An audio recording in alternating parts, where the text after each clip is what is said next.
What's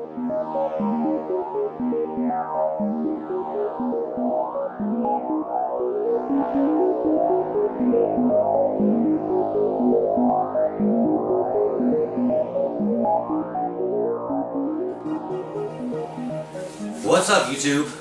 Today I figured we'd cover the much neglected topic of gun holster maintenance, gun leather care, stuff like that. I mean, there's tons of videos out there about cleaning your guns. I don't really see that much about how you care for, your concealed carry equipment, which is, a big part of what's going to make you comfortable in concealed carry and actually using the products. It's relatively simple to do, especially with gun leather. I'll basically probably make this a two-part thing. One I'll do leather and the other I'll do Kydex. What we're going to do today, I'll show you how to clean and apply conditioner to the holster, and then some little tricks I use to kind of keep them from pulling in moisture and getting nasty. I'm sure everyone out there that concealed carries on a pretty regular basis has got one of those stinky holsters that they can't figure out what to do with. So I'll give you some tips on that as well.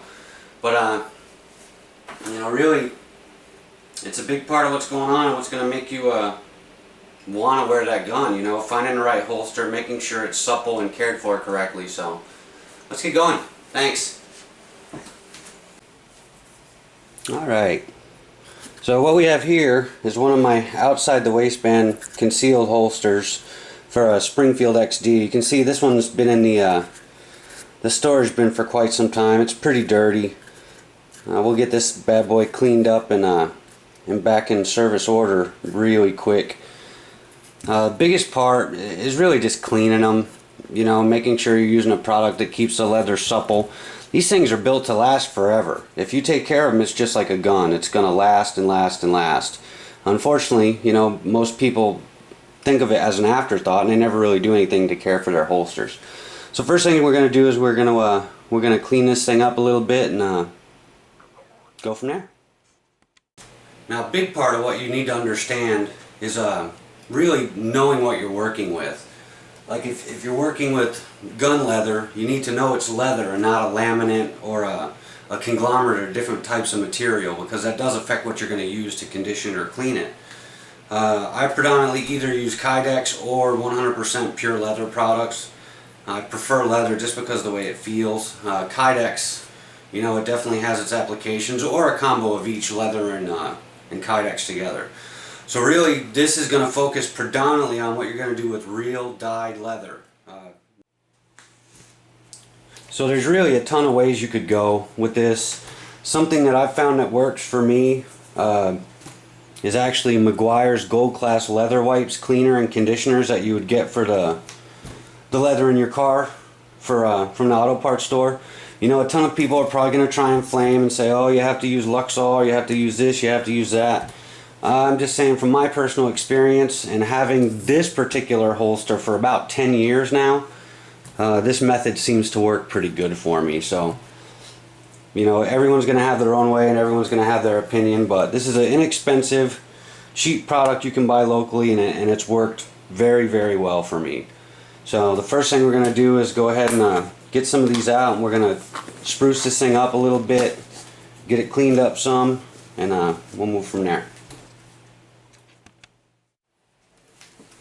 So I'm just going to go ahead and use the wipe to clean it. You could also clean this with like a warm soap and water bath and a rag, but luckily this is just dust on here. So we'll just get her nice and clean, get around all the edges.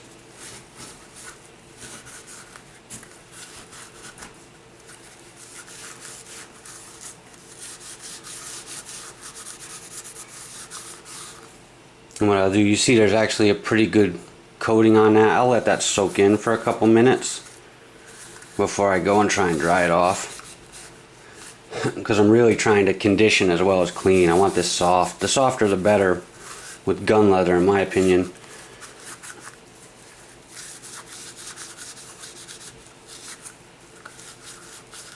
Make sure we're getting everything from inside all the stitching areas.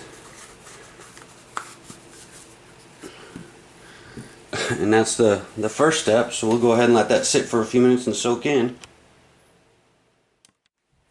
Alright, so we've let this soak in for about 5 minutes. You can see there's still a little bit of residue on there. We'll just go ahead and wipe off that excess.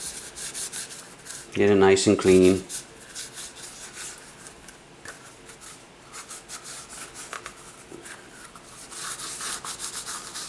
And you can already see it immediately makes it so it becomes more malleable.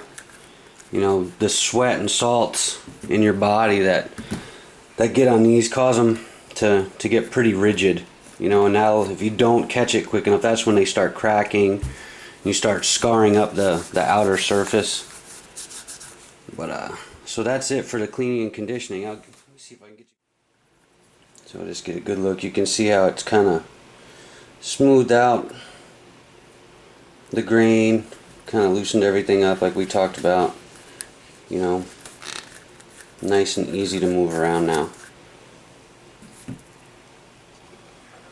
So from here, we'll go ahead and do a sealant on it, and that's what a lot of people usually don't do. That tends to work very well for me. Is you get something in there to seal the moisture out, and that'll make them last. So the sealant I use is a silicone spray. There's a ton of companies out there. You gotta try and get 100% silicone, and I stay away from any sprays that have petroleum distillates in them, just because it's an irritant for me. I have sensitive skin. So 100% silicone. Another place you could probably find this stuff that I've seen it that worked really well is like the high-end boot stores, Red Wing, places like that. They sell silicone sprays that work really well. You will also want to find one that leaves no residue and is fast drying. You know, this WD-40 stuff you can find at any of your local auto parts retail houses. This seems to work pretty good for me. It doesn't damage the dye or anything. And basically what you're trying to do is just create a sealant coat that won't allow those salts and that moisture to go from your body into the gun leather. That dries it out, and that'll ruin it if you never condition it or never clean it up. So really easy step. Just get everything open, and you're going to apply it right to the holster. You can also put a little inside. This also acts as a lubricant, and when it dries, it has no residue, and it'll help the release of your firearm as well. So it does a couple things for you. You know, one, obviously it seals it up, and two, you'll be surprised how easy your gun releases from the holstered position once you have some of that lube in there. So you just rub it in a little bit, do the same thing, let it air dry for about a minute or so. We'll rub it off again, and then this bad boy is ready for service, man. Cleaned and sealed up, ready for use. So there you go, folks. In about 5 minutes you can get your holster nice and cleaned up, sealed up, ready for some concealed carry, ready for duty. As you can see, I mean, it looks like brand new. This is a 10-year-old holster, mind you. You know, so if you just take a little time to take care of them, it works really well, and they last a long time. Another thing we can do is just check and see how fitment is. Here we have my handy dandy Springfield Armory 45 unloaded, obviously. We'll go ahead and slide her in and out of there a couple times and see how it fits. We'll just check it for clear one more time.